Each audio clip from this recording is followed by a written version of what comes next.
Ashama harka fuudhee hordoftoota kabajamtoota chaanaalii gootii kan biyya keessaa kan biyya alaa bakka jirtanitti nageenyi waaqayyoo isin haa baay'atu.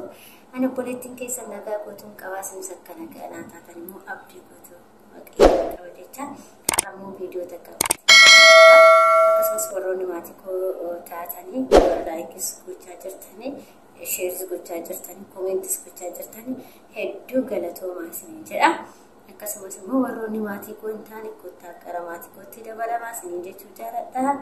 Asumaan gara maal qabattee dhuftee har'a jechuu keessa hin oolu.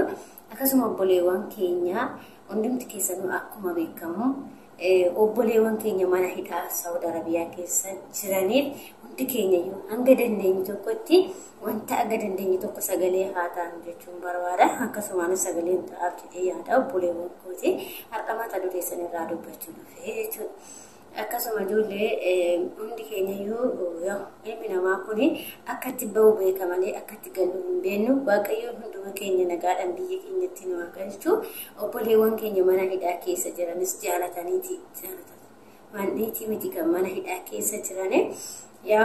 Sababa waraqaa hin qabnee fi sababa waraqaa eenyummaa hin qabnee paaspoortii hin qabnee fi akkasumas immoo hin dalagannaadhaaf kan biyyaa ba'an malee asitti bashannanuu fi mootii yookiin immoo kan bashannanaa dhufanii qabaamamanii mootii jechuudha jireenya ofii fooyyeffanna jedhanii akkuma keenya kana isaalillee lubbuu ofii gurguranii bishaan irraan dhufanii jechuudha. Har'a caalaan isaanii kan bishaaniin dhufanii hundi seessaniyyuu hin beektanii jechuudha. Kanaaf immoo obboloota keenyaa hundi keessaniyyuu sagalee haa taanu bira haa ejjennu. Obboloota keenya baay'ee du'aa jiru kan keessatti illee du'aa jiran kan lubbuu isaanii dhabaa jiran meeqatu jira. Akkasuma immoo akkaan nafti isaanii ciccitee irratti waan hedduu irratti mul'achaa jiru.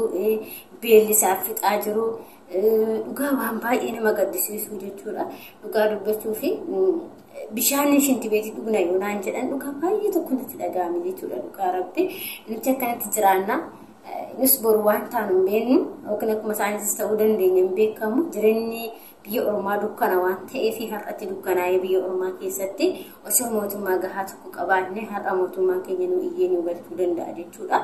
Kanaaf immoo lammiilee keenya hanga dandeenyu tokko obboloota koo sagalee ta'aaf hundi keessaniyyuu akkasuma kadhannaa keessanii hundi keessan akka amantaa keessaniitiin kadhannaa keessanii yaadadha obboloota keenya akka mana hidhaa keessanii nu baanii jechuudha. Maaliif namni kudhan namni dhibbi tokko yoo kadhate waaqayyotu nama tokkoof dhaga'uu danda'a waan ta'eef obboloota koo kadhannaa illee bira ejjedha obboloota keenya akkasumas sagalee wanta qabdan irratti tokkokkii isaa ta'uu gara Facebookitiin gara YouTubetiin waan fayyadamtan hundumarrattuyyuu sagalee haa taanuuf obboleewwan keenyaa isiniin jechuun jaaladha. Maaliif dhugaa rabbi baay'ee namatti dhaga'amaa jechuudha. Wanti isaan cinqii isaan keessa jiranii jechuudha. Feestaalee uffatanii hirribni hin jiru, nyaanni hin jiru, bishaan hin jiru. Baay'ee bishaan shinti beeti dhugu. Hoodhi hoodha jechuudha. Dhugaa rabbii bakka biyya kana keessatti Saudi Arabiyaa immoo baranaa baay'ee nama guba. Ibiddi isaa akka ibidda eelee nama saafaa guyyaa tolchuu akka sagartanii akkasitti nama guba jechuudha. Warri beektan hin beektan ala gabbaatanii jechuudha.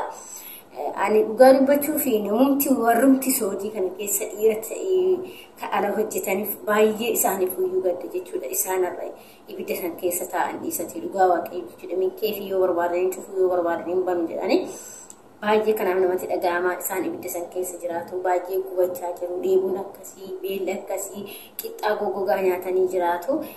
Adaraa obboloota keenya hundi keessaniyyuu sagalee haa taanuufi har'a obboleewwan keenya nu biraa humnoo kan ji'a meeqa qabamanii haga ji'a akkasuma kan ji'a guutantu jira kan waggaa guutantu jira achi keessa jechuudha. Kanaaf obboloota keenya hundi keessaniyyuu sagalee haa taanu adaraa keessan obboloota kooyi akkuma isin amma jedhetti kadhannaadhaan illee obboloota keenya waaqayyoyyuu namticha kanallee garaa laaffisee fi warraasii kanallee jara araboota kanas garaa laaffisee fi gara biyyaatti galchanii jechuudha. Dhugaa dubbachuuf Saudi Arabiyaa keessatti duraanii akkanaa mutee yoo qabamanii yeroo duraanii jechuudha. Ji'a lama qofa hidhamanii ji'a lama jedhamaan ji'a lama torbee lama qofa hidhamu hagguma xiyyarri guutuuf qofa fayyadamu saniin booda biyya bu'u jechuudha. Garuu amma baay'ee abaasamee jira jechuudha. Kan waggaa tokko waggaa lama akkas taafaa jirantu jira jechuudha baay'inaan. Qabanii jennaan takkitti isaan garaas namaan laafan maaliif akka ta'e illee hin beeku akka nama keenyatti muti jarri garaa namaan laaftuu jechuudha.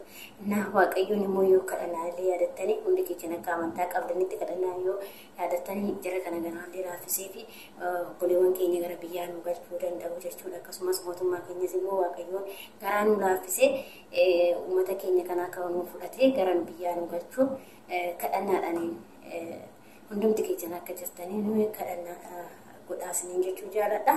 Maaliif nuti akkatti baanu beekna malee akkatti galu eenyuyyuu beeku jechuudha. Nuti hin jirra jenna malee guyyuma takka waan tokko ta'uu danda'e dhabamuu dandeenya hin beekamu. Garuu hanga jirru tana of jennaa of achichinaa asinaa of akka abbanna yeroo baay'ee jechuudha. Aduma hin hojjetanna jedhanii kun ijoolleen obboleewwan keenya nu bira osoo hin hojjetannaa dalaganneen sun jedhanii kaayyoo isaanii galmaan hin gaatan kan bakkumatti jarri kun qabanii kun mana hidhaa keessatti dararamaa jiran baay'eetu jira jechuudha. Kanaaf akkatti baanu beekna malee akkatti galuu hin beeknu. Waaqayyoon hunduma keenya nagaan biyya keenyatti nu haa galchu. Obboloota keenya illee immoo akkasuma mana hidhaa keessaa waaqayyoon nagaadhaan isaan baasuun jechuu jaaladha. Maaliif dhugaa waan baay'ee namatti dhaga'amu bakki isaan rafan sibiintoorra rafu. Dhugaa rabbi sibiintoorra rafu jechuudha. Mucaa wayii akka carraa ta'ee moobaayilii wayii bara namatti bara gaddaatiin natti fakkaate jenee osuma akkanatti wal baranneetuma karma feesbuukii kana wal barannee mucaa kana akkanuma tasuma qabanii jennaan akka carraa moobaayilii irraa fudhannee moobaayilii kana dhiisanii garuu amma inni biyya galee jira. Dhugaa bakka achitti naa bilbilee yoo jedhu dhagaa bakka viidiyoodhaan ilaalee inni kun waan har'a sibiintoorra ciciisu dhugaa rabbi warri ciciisu wanti bakka waan nyaannu qixxaanutti fiduu shiidhaan sa'aatiidhaan fidanii bishaan shanti beekii dhunnaa akkasiin nyaanju bakka soronni ilaaluma ijumaanii bakka dhugaa rabbii ilaaluun natti dhaga'ame jechuudha. Maaliif bakka ilmi namaa kun gana garaa walitti jabaannaa boru wal biraa deemnaa hanga fe'ellee ta'u jechuudha. Ilmi namaa hundumaa kan uumu waaqayyoodha. Garuu ilmi namaa kamuyyuu garaan jabaatu gara laafan jedhina. Hunduyyuu namni kamuyyuu garaa jabaata jechuudha. Waaqayyo keenya qofa kan garaan laafii waa hundayyuu kadhannee isa kan nu dhagahu jechuudha. Dhugaa rabbi ilmi namaa walitti jabaataa fi boru wal biraa deemaa guyyaa sakandii daqiiqaa wal biraa kan dhabamnuu fi waa hundaaf garaa walitti jabaannaa jechuudha. Har'a isaan illee immoo jarri kunillee osoo waa hunda beekan har'aa ibidda kana keessa gubaa kana keessatti ijoollee keenya akka itti dararaa jiru jechuudha. Yaa ta'utti garuu wanti keenya akkanti nu dararsiisallee immoo mootummaa biyya keenyatti akkanatti uummata keenya dararsiisi jechuudha. Du'aadha uummata kiyya jedhee raawwatee ijoollee kiyya jedhee raawwatee uummata keenya obboleewwan keenyas keessaa fudhatee hin danda'a inni mirga qaba jechuudha. Kanaaf immoo waaqayyoon nuuf haa birmatu, lammii keenya waaqayyo haa birmatu, saba keenya waaqayyoof haa birmatu, akkasumas immoo biyya keenya illee waaqayyo nagaa isaa haa buusu. Biyyi keenya illee nageenya hin qabdu kun akkanumatti kan walichiisaa jiranii osoo har'a hin jira jiranii kun namni keenya kan boru wal biraa dhabamuu fi kan guyyaa isaatu ga'ee keessa deemuun jira. Garuu immoo keenya akkas wal danqisee raawwatee ofuma isaaniitti walichiisaa jiru. Waaqayyoon biyyi keenyaaf araara haa buusu.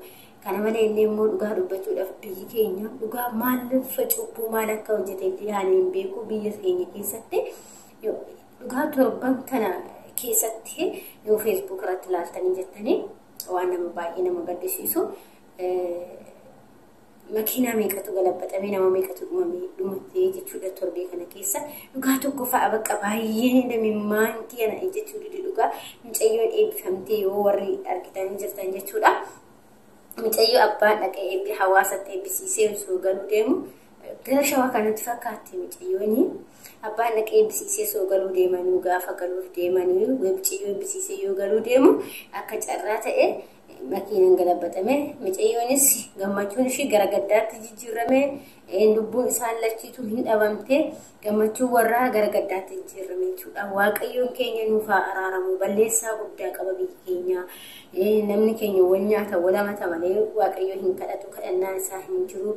Maaliif kanattu waan hundaan biyyi keenya fatanaa baay'ee argaa jira jechuudha. kanammoo waaqayyo uftanuuf araaramu araara isaanuu haa buusu biyya keenya nageenya haa buusu sinin jechuun jaaladha obboloota koo maaliif yoo biyyi keenya nagaa ta'e illee biyya kana keessaa galee gara biyya keenyatti guddachuu dandeenya waan ta'eef. Akkuma sinin jedha obboloota koo dhiifama jechuudhaan hin daa'ima boy akkuma sinin jedha yoo biyyi keenya nagaa taate bullee biyya keenyatti galee wanta dalaganne kanaan jireenya keenya fooyyeffachuu dandeenya jechuudha yoo biyyi keenya nagaa taane immoo abadan wanti kun hin jiru jechuudha kanaaf biyya ofii jechuun haadha ofiiti kanaaf biyya keenyaaf illee kadhannaa yaadadhaan ijoollee hundi keessanuu akka amantaa qabdanitti sinin jedha maaliif biyyi keenya fatanaa guddaa qabdi guddaa qabaa dhufaa jira jechuudha maal akka ta'e hin beeku adagaa baay'ee argaa jirti waaqayyoon nuuf araaramu balleessaa keenya waaqayyoon nuuf dhiisuu jenne amantuma qabnuun yoo kadhanne afaanuma beeknu yoo kadhanne waaqayyoon nu dhaga'a jechuudha kanaaf namni keenya afaan waliin hin beeku afaan waliin dhaga'u waaqayyo tokko nu haa taasisu waaqayyo immoo biyya keenya illee nagaa nu haa godhu nageenya isaa nuuf haa buusu balleessaa keenya dhiifama nuuf haa godhu waaqayyooni. Nuti araaramu nuti waan baay'ee balleessaa jirra maaliif guyyaatti waan baay'ee haasofna bakka keessattuu ka Itoophiyaa keenya hin beektani namatu nama ajjeesarra caalaa bara kana keessatti jechuudha na waaqayyo nuuf araaramu akkasuma obboloota keenya illee waaqayyo mana hidhaa kana haa baasu sinin jechuu jaaladha obboloota koo akkuma amantaa qabdaniin adaraa keessanii obboloota kooti kadhannaa keessanii yaadadha waaqayyoon biyya keenyatti nagaadhaan mana hidhaa ibidda kana keessaa baasee gara biyya keenyatti isaan galchu biyya ofii jechuun haadha ofiiti biyya ofii keessatti yoo iyyoomanii jiraatan jechuun raganii jiraatan illee biyya ofii kan ga'u abadan hin jiru biyyi ormaa biyyuma ormaati abadan haati ormaa haadhuma ormaati homaa namaan gootu haadhuma teenya daddaalatti isa wayya jechuudha dhugaa siniin jedha haata si babbareedduun tun kan akka afaan gootee uffattuni homaa biyyomaan of hin gootu biyya akkanatti bareedu kun jechuudha manni akkatti bareedu kun homaan of hin gootu manuma warra keenyaa citaa manuma warra keenyaa qorqoorroo manuma warra keenyaa mukaa sana gartanii keessumatu waan godha biyyuma teenya daalatti daaraa dhaqee nusattu nusan jechuudha ishumatu waan godha jechuudha kanaaf biyya ofii jechuun haadha ofiiti waaqayyoon biyya keenya nagaa haa godhu yoo biyyi keenya nagaan godhe immoo nullee biyya kana keessaa gallee gara biyya keenyatti waan hojjetanne kana achitti dalagachuu dandeenya jireenya keenya fooyyeffachuu dandeenya heerumnee yookiin daa'ima godhachuu dandeenya jechuudha yoo biyya keenya nagaan taane immoo wanti goonuu jiru jechuudha asumaan obboloota koo hundi keessaniyyuu